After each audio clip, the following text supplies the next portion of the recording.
अस्सलाम वालेकुम स्टूडेंट्स, आज हम पढ़ेंगे concept of scalars and vectors FSc MDCAT ETEA के हवाले से एमसीक्यूज बेस्ड क्वेश्चन।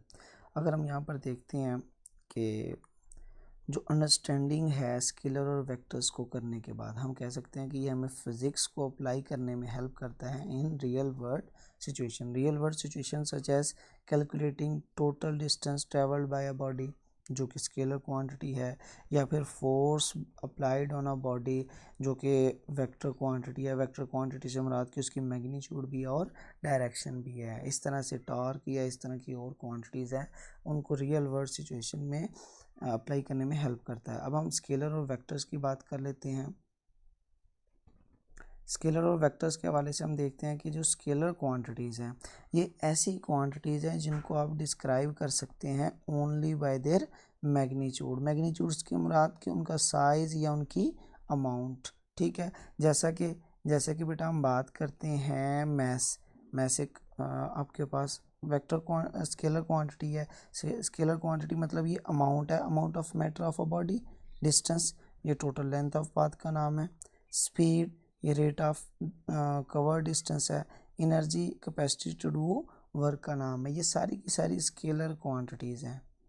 अच्छा, वेक्टर क्वांटिटीज़ की बात करें तो हम कह सकते हैं कि ऐसी क्वांटिटीज़ जिनको आप कंप्लीटली डिस्क्राइब कर सकते हैं by both magnitude as well as direction. तो इसमें एग्जांपल क्या आ जाएगी? डिस्प्लेसमेंट जो कि change in position of a body का नाम है। Velocity, speed in particular direction. Speed in particular direction से मुराद कि rate of change in displacement. ठीक है। फोर्स की बात करें तो ये पुश और पुल ऑन अ बॉडी है। जबकि अगर हम बात करते हैं एक्सेलेरेशन की तो ये है बेटा rate of change of velocity. तो ये बेटा इनके एग्जांपल्स थी। अब हम इनको देखते हैं एमसीक्यूज बेस्ड क्वेश्चंस के ज़रिए। पहला क्वेश्चन अगर आपसे पूछ लिया जाए कि name the quantity which is vector, इनमें से कौन सी है जो वेक्टर है? डेंसिटी की बात करें तो ये भी स्केलर है, पावर भी स्केलर है, चार्ज भी स्केलर है। अलबत्ता हम कह सकते हैं कि जो इसमें मोमेंटम है, मोमेंटम एक वेक्टर क्वांटिटी है। मोमेंटम की अगर हम बात करें तो ये P is equal to mv के बराबर होता है। जिस डायरेक्शन में वेलोसिटी होती है सेम वही डायरेक्शन मोमेंटम की भी होती है। नेक्स्ट बेटा हम कह सकते हैं कि आपके पास नेक्स्ट क्वेश्चन है विच of the following is not a vector quantity, इनमें से कौन सा है जो वेक्टर क्वांटिटी नहीं है? अच्छा, नॉट अ वेक्टर क्वांटिटी में आपने कहना है कि अगर वेट की बात करें तो वेट बेटा ग्रेविटेशनल फोर्स है, W is equal to mg, तो ये भी एक वेक्टर क्वांटिटी है। अगर हम बात करते हैं फ्रिक्शन की तो फ्रिक्शनल फोर्स पे ये भी एक फोर्स है, और फोर्स जो है वो आप जानते हैं एक वेक्टर क्वांटिटी होती है, तो ये भी एक वेक्टर क्वांटिटी है। नेक्स्ट हम बात करें इम्पल्स, तो इम्पल्स को बेटा हम जे से डिनोट करते हैं। J is equal to F cross R. इसमें भी फोर्स आ जाती है, तो जिस डायरेक्शन में फोर्स होती है उसी डायरेक्शन में इम्पल्स होती है। जबकि वाहद इसमें जो क्वांटिटी है पावर, ये वेक्टर क्वांटिटी नहीं है। तो हम कह सकते हैं power is a scalar quantity, it is not a vector quantity. ठीक है। इसके अलावा आपसे क्वेश्चन पूछे जा सकते हैं, और कौन से क्वेश्चन है उनको हम डिस्कस कर लेते हैं। जैसा कि बेटा आपसे क्वेश्चन पूछा जा सकता है कि इनमें से आपने बताना है कौन सा है जो स्केलर क्वांटिटी नहीं है। विच of the following is not a scalar quantity, which of the following is not a scalar quantity. तो इनमें से कौन सी स्केलर क्वांटिटी नहीं है? अगर मैं आपको ऑप्शन दे देता हूँ इलेक्ट्रिक करंट,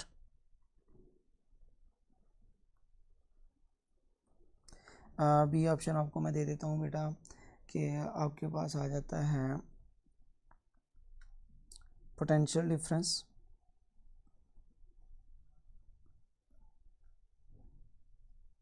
सी ऑप्शन आपके पास आ जाता है इसमें चार्ज, और जो डी ऑप्शन है वो आपके पास मैं दे देता हूँ इम्पल्स। तो डेफिनेटली बेटा इसमें देखें तो इम्पल्स जो है वो एक स्केलर क्वांटिटी नहीं है। इसका मतलब ये एक वेक्टर क्वांटिटी है जिसको हम J is equal to F cross R से डिनोट करते हैं। और अगर देखा जाए इलेक्ट्रिक करंट, तो बेटा इलेक्ट्रिक करंट एक स्केलर क्वांटिटी है, पोटेंशियल डिफरेंस और चार्ज भी स्केलर क्वांटिटी है। इसके अलावा बेटा आपसे और भी क्वेश्चन पूछे जा सकते हैं, जैसे कि आपसे पूछा जा सकता है कि which of the following is a vector quantity, इनमें से कौन सा है जो वेक्टर क्वांटिटी है। अगर आपको ऑप्शन दे दिए जाएं, जैसे कि आपके पास आ जाता है टॉर्क, बी ऑप्शन आपके पास आ जाता है electromotive force,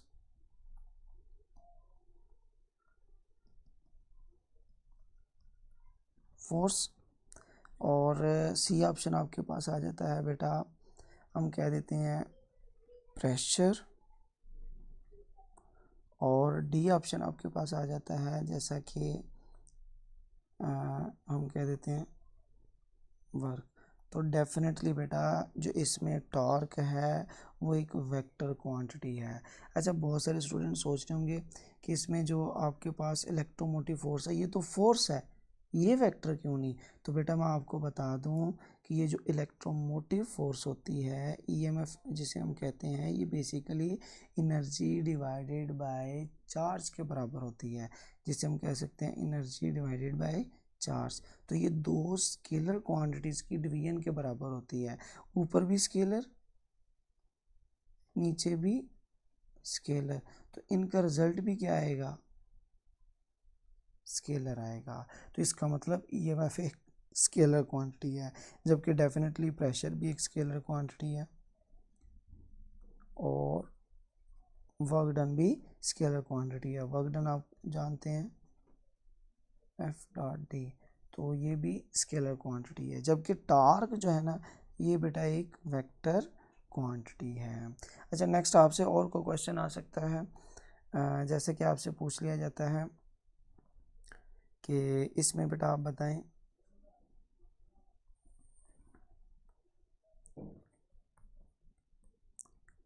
which of the following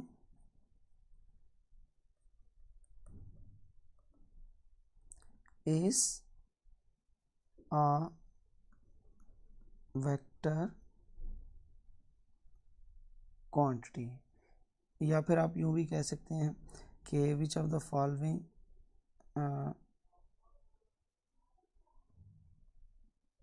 is are, जैसे कि बेटा आप कह सकते हैं कि इज वेक्टर क्वांटिटी। तो ये देखिएगा ऑप्शन आपके पास आ जाता है, अगर मैं कह देता हूँ यहाँ पर मैस, ऑप्शन बी आपके पास आ जाता है प्लेन एंगल, ऑप्शन सी आपके पास आ जाता है, इसमें हम बात कर लेते हैं कैपेसिटेंस की, ऑप्शन डी में आपके पास बेटा ले जाता हूँ इसमें टेम्परेचर। तो इनमें से कौन सी है जो वेक्टर क्वांटिटी है। वेक्टर क्वांटिटी डेफिनेटली बेटा इसमें प्लेन एंगल होगा। प्लेन एंगल जो है जिसे हम क्या कहते हैं, थीटा से डिनोट करते हैं, ये बेसिकली क्या है, एक वेक्टर क्वांटिटी। अब आप पूछ रहे होंगे कि सर इसकी फिर डायरेक्शन क्या होगी, अगर ये वेक्टर क्वांटिटी है तो इसकी डायरेक्शन क्या होगी। मैं आपको यहाँ पर बता देता हूँ कि अगर हम इसको देखें तो ये जो प्लेन एंगल है ये बेसिकली एंगुलर डिस्प्लेसमेंट कहलाता है। एंगुलर डिस्प्लेसमेंट मतलब थीटा। अगर हम कहते हैं कि एक बॉडी है जो रोटेट कर रही है, ठीक है, राइट हैंड रूल लगाएं, कर्लिंग फिंगर्स जो हैं वो आपने इस डायरेक्शन में रखनी है। मैं यहाँ पे बना देता हूँ,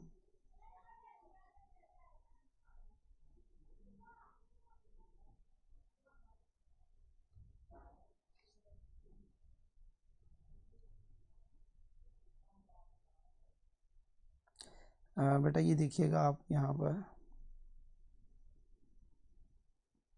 अगर आप यहाँ पर कर्लिंग फिंगर्स को रखते हैं किसकी डायरेक्शन में, रोटेशन की डायरेक्शन में, तो जो थंब होता है वो आपके पास थीटा की डायरेक्शन देता है। इसका मतलब है अगर आप देखें तो इस डायरेक्शन में रोटेट कर रही है ये बॉडी, तो थंब जो है वो अपवर्ड आएगा, तो इसका मतलब थीटा की डायरेक्शन अपवर्ड। या सिंपली आप ये भी कह सकते हैं कि अगर ये एंटी क्लॉकवाइज घूम रहा है तो ये बेटा पॉजिटिव नॉर्मल कहलाऊंगा, या सिंपली से पॉजिटिव भी कह देते हैं। और अगर बेटा ये हो आपके पास क्लॉकवाइज डायरेक्शन में तो फिर डेफिनेटली ये नेगेटिव नॉर्मल यानी कि डाउनवर्ड डायरेक्शन में होगा। ठीक है, और इसके अलावा आपसे कौन सा क्वेश्चन पूछा जा सकता है, ये देखने में सिंपल है लेकिन आपसे ये भी पूछा जा सकता है question, vectors have, vectors have, अगर मैं आपको ऑप्शन दे देता हूँ कि आपके पास ऑप्शन है न्यूमेरिकल वैल्यू,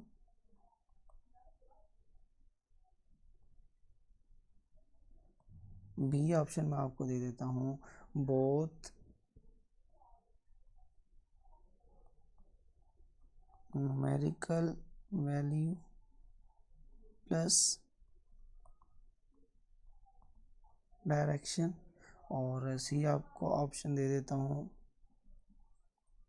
आप कह सकते हैं कि ओनली डायरेक्शन, और डी ऑप्शन आपको दे देता हूँ नन। तो डेफिनेटली बेटा इनमें से कौन सा वाला सही होगा, बी ऑप्शन सही होगा कि वेक्टर्स के पास न्यूमेरिकल वैल्यू के साथ साथ डायरेक्शन भी होती है। ठीक है, और अगर हम इसमें देखते हैं आपके पास एक और क्वेश्चन हम बात कर लेते हैं, जैसे कि इनमें से हम कह देते हैं कि which of the following is a scalar quantity, इनमें से कौन सी है जो स्केलर क्वांटिटी है। अगर ऑप्शन में आपको दे देता हूँ स्टार्ट में एंगुलर वेलोसिटी जिसे आप ओमेगा कहते हैं, ठीक है, बी ऑप्शन आपको मैं दे देता हूँ कि इनमें से कौन सी है जो स्केलर क्वांटिटी है। बी ऑप्शन आपके पास मैं दे देता हूँ बेटा, इसमें एंगुलर मोमेंटम जिसे आप एल के साथ डिनोट करते हैं। ठीक है, और सी ऑप्शन में आपको दे देता हूँ बेटा फ्रिक्शन, और डी ऑप्शन में आपको दे देता हूँ बेटा जैसे कि हम बात कर लेते हैं coefficient of viscosity of viscosity. तो इनमें से कौन सी है जो स्केलर क्वांटिटी है, तो डेफिनेटली बेटा ये कोफिशिएंट ऑफ विस्कोसिटी होगी। एंगुलर वेलोसिटी ओमेगा, वेलोसिटी नाम से वाज़ेह है, ओमेगा की भी डायरेक्शन होती है, एंगुलर मोमेंटम इसकी ये भी एक वेक्टर क्वांटिटी है, फ्रिक्शन भी एक वेक्टर क्वांटिटी है, जबकि अगर हम देखें तो सिर्फ बेटा आपके पास कोफिशिएंट ऑफ विस्कोसिटी है जिसे आप ईटा के साथ डिनोट करते हैं, इसके यूनिट क्या होते हैं पास्कल सेकेंड। तो ये बेटा एक स्केलर क्वांटिटी है। तो इस तरह से आपसे और भी क्वेश्चन पूछे जा सकते हैं। नेक्स्ट हम देखते हैं इसमें रिप्रेजेंटेशन ऑफ वेक्टर। नेक्स्ट हमारा टॉपिक है बेटा representation of vector.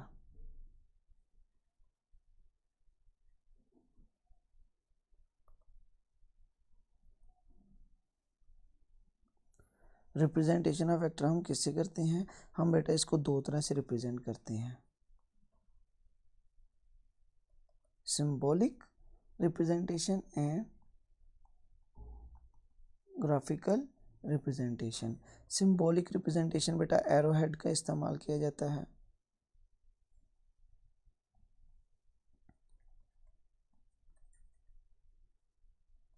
Arrow head का इस्तेमाल किया जाता है, जैसे कि फोर्स के ऊपर लगा दिया जाए, एक्सेलेरेशन के ऊपर लगा दिया जाए, वेलोसिटी के ऊपर लगा दिया जाए एरो हेड।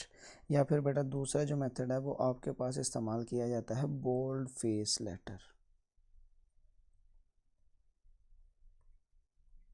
जैसे कि आपके पास यूज़ किया जाता है कि आप बोल्ड लेटर का इस्तेमाल करें, आप बोल्ड लेटर का इस्तेमाल करें। या फिर बेटा आप इसमें एक्सेलेरेशन को लिखते हैं इस तरह से, या फिर वेलोसिटी को कैपिटल वी के साथ। दूसरा हम कह सकते हैं बेटा कि आपके पास जो ग्राफिकल मेथड है ये एक एरो के ज़रिए डिनोट किया जाता है। इस एरो के अगर हम बात करें तो जो स्टार्टिंग पॉइंट है वो इसकी टेल कहलाती है, और जो एंडिंग पॉइंट है वो इसका हेड कहलाता है। तो ये बेटा आपके पास रिप्रेजेंटेशन है वेक्टर की। बाकी इंशाल्लाह हम नेक्स्ट लेक्चर में देखते हैं। अल्लाह हाफिज़।